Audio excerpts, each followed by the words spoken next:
Carlos Nelson with Cascade Media Group, and tonight we're on our political channel. We've got a young man running for 5th District at Large City Council seat here in Kansas City, Mr. Michael Kelley. Welcome to the show, Mr. Kelley. Thank you for having me, Mr. Nelson. All right. Hey, Kelley, tell our audience a little bit about yourself.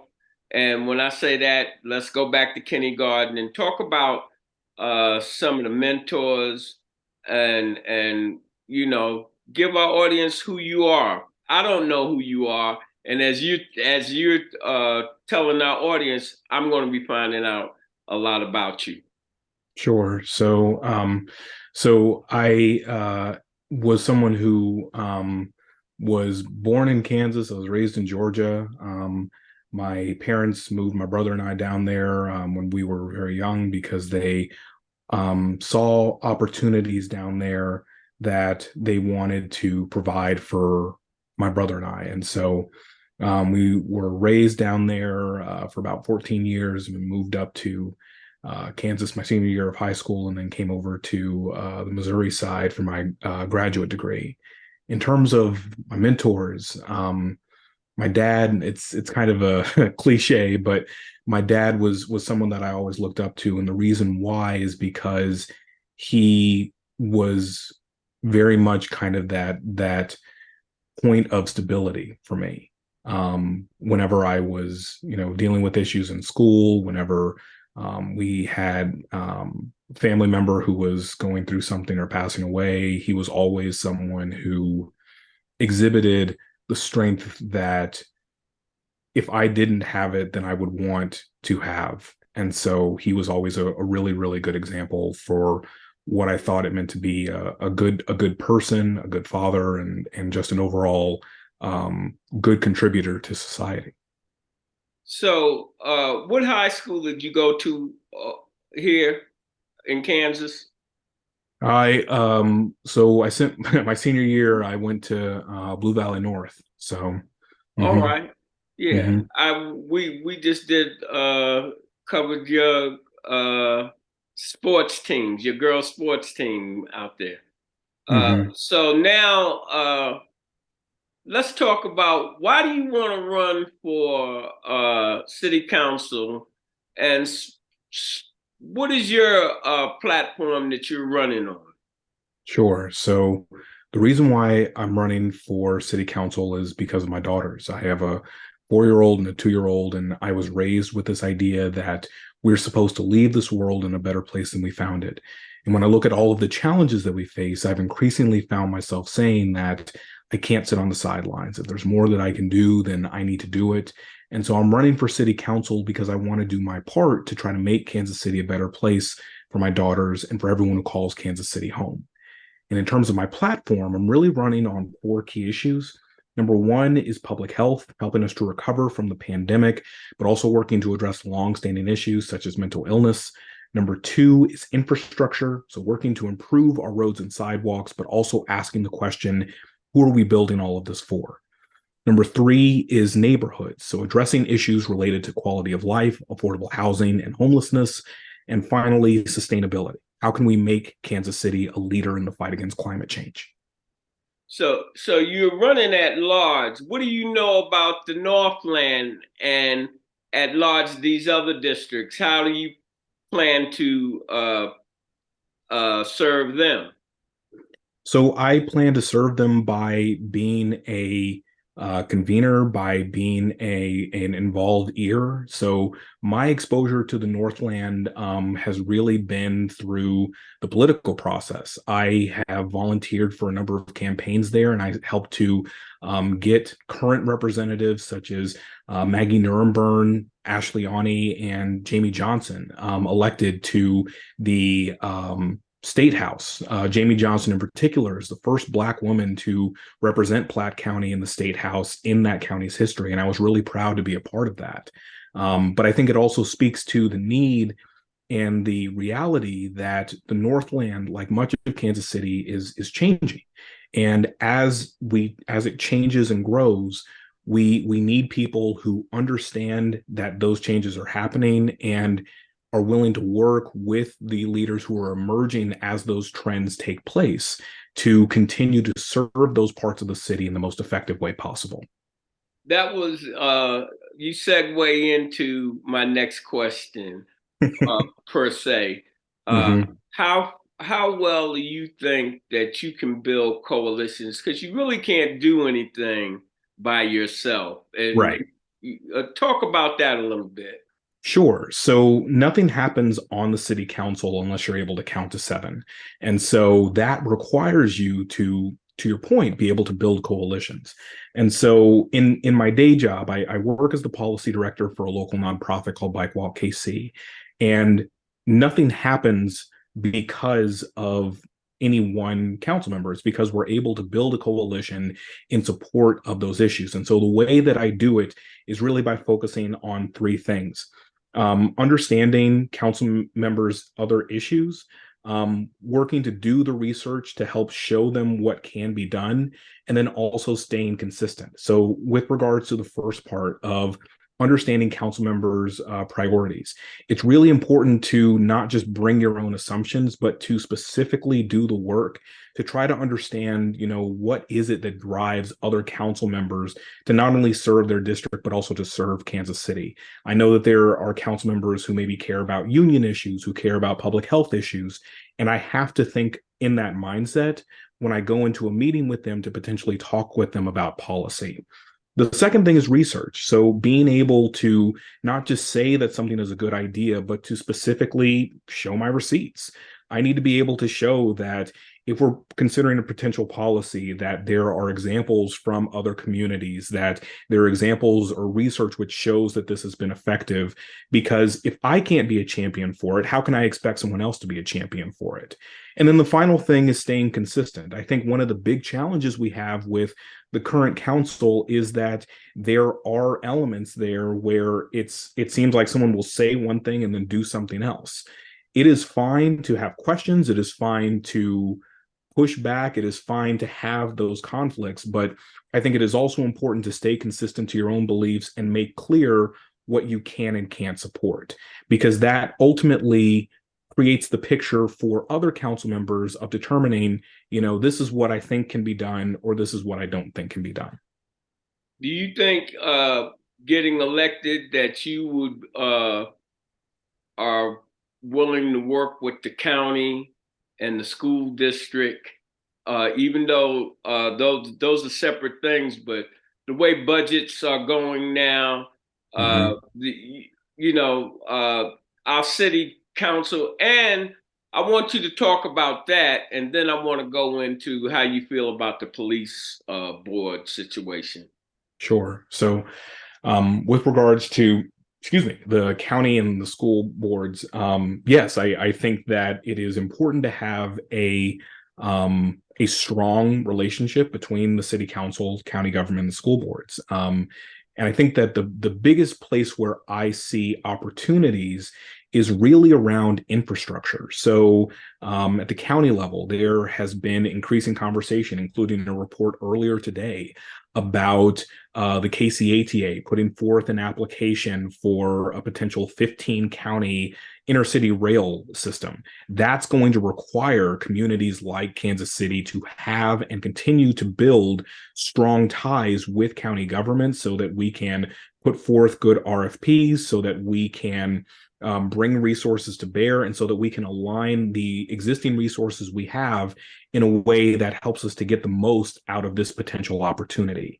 When it comes to school boards, it's much more localized, and so it still relies on infrastructure. And the way that I really see that is by helping schools and school districts to develop more safe routes to school. How can we make it safer and easier for children to walk to school? How can we invest our limited infrastructure money in sidewalks so that people don't have to walk in the street or walk with additional problems? And especially when A number of our school districts are dealing with bus driver shortages. We need to get creative about how we can support the needs of children, teachers, and staff.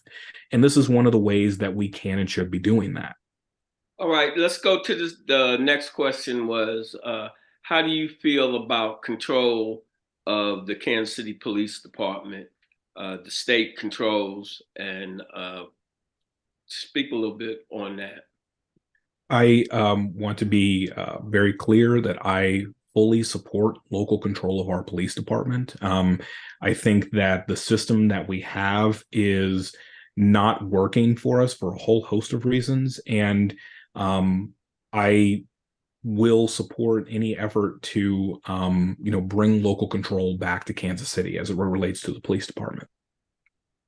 Uh, Tell me this: how do you feel about the talk of downtown stadium? I have been very clear throughout my campaign that as it stands right now, I can't support a downtown stadium, and that's really for three reasons: lack of community engagement, not no lack of clarity on economic value, but also lack of clarity on alignment with the city's goals. So, with the first part of that, lack of community engagement. There were three hastily scheduled meetings that had no virtual options, that had no translation, and that had no access to childcare or transit. You were going to get a very specific subset of the population that does not necessarily represent the whole when you organize meetings in that way. And so, because that has been kind of the main crux of community engagement, that's not enough. There are many parts of the community that will be impacted by this that haven't had a chance to share their concerns, share their thoughts, share their opportunities for how they would collaborate with the Royals. That's thing one. Thing two is with regards to economic value. So we have said no to a whole host of other projects in the past, especially as it relates to housing and transportation, because we can't afford it. The proposed downtown stadium has to be able to stand up to the same muster. And the final part is that there is not enough clarity on how it aligns with our long-term goals, especially as it relates to infrastructure and sustainability. Now, I will say that I appreciate Stand Up KC pushing for the guarantee that a new stadium would be built with union jobs. I think that that is very good and very helpful and welcome for the city. But we still don't know how building a downtown stadium is going to support things like better transit, better access to other jobs, and how is it going to support our efforts to create a cleaner, greener Kansas City. Until we have more clarity on those elements, as much as I love the Royals, I can't support a downtown stadium. All right. How long have you been out in the fifth district, living in the fifth district? I've lived in the specific house that I'm in. I've lived there about 3 years. My wife and I were finally able to save up and buy a house, but I've lived on the east side of Kansas City since at least 2014. So Uh, on a 1 to 10, what kind of job do you think the mayor's doing? I would probably say a 7. I think that on the whole, the mayor has, been able to move Kansas City in the right direction on some key things. The zero fare transit was a really good strategy that he helped to get across the finish line, and so was the city's climate protection resiliency plan, as well as the KC 360 plan. But I still think that there are some areas for improvement, and it hasn't been perfect, and it hasn't been without its challenges. What do you feel about there's been a current huff huff, hob hob, whatever you want up with this city manager? Mm, yeah. So, because I got asked about this at a Black Chamber of Commerce forum, I think it was earlier this week. So my approach or my position with the city manager, Brian Platt, is that especially from an advocate standpoint, I think that he does a good job of hearing, but he doesn't always listen. And what I mean by that is, it has typically been easy for us to get an audience with him for the issues that we work on, issues related to walking and accessibility and transit and more. But the problem that we sometimes run into is that we will give him feedback, we will give him recommendations, we will share insights that we have gained from working with members of the community that isn't always carried forth in what he eventually does. And that ultimately makes it challenging for him to build the trust, build the goodwill necessary to do some of the bigger things that he wants to do and that we want to see the city do. And so I think overall, I think his head's in the right place. He's definitely got some good ideas, but I think sometimes there's a disconnect in terms of what people in the community are telling him and how he responds to that. How difficult has it been for you to raise funds to run?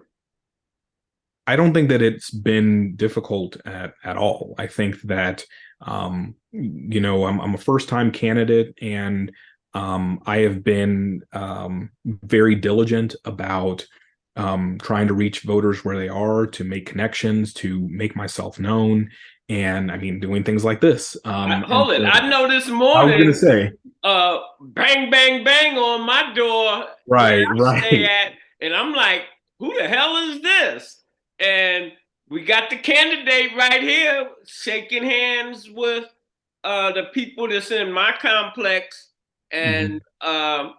I was very pleased to meet you. Yeah, and Go ahead. so oh, I'm sorry. Go ahead. No, you go ahead. So I mean, just the thing is that I will I am always thankful to have more donations, but I do think that we were able to get through the primary because we have support from people across Kansas City, and that has given us the funding necessary to get our message out and to demonstrate that that we're the best campaign, and I'm the best candidate for the seat. Well, I think that you've given our audience enough. If they don't know, now they know about you. And what I would like to ask you before we close on out, what message do you want our audience to resonate with them? People to understand that I'm the best candidate for this seat because I'm the only candidate in my race who actually has experience moving legislation through the body that we all hope to represent. In terms of policy, I've gotten major policies adopted, such as the city's complete streets ordinance. In terms of plans, I helped to develop and get adopted the city's climate protection and resiliency plan, which will help to make us carbon neutral by the year 2040.